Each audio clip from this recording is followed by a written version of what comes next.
আম্মু জানো,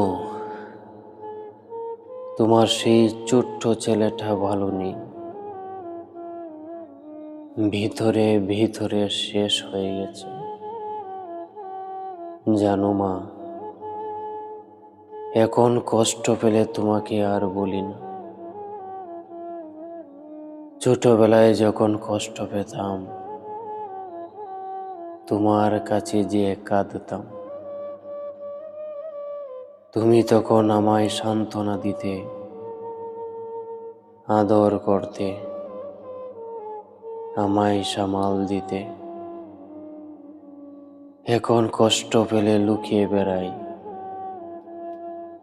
কত বড় হয়ে গেছি। আম্মু জানো, আজ আমি ধ্বংসের পথে।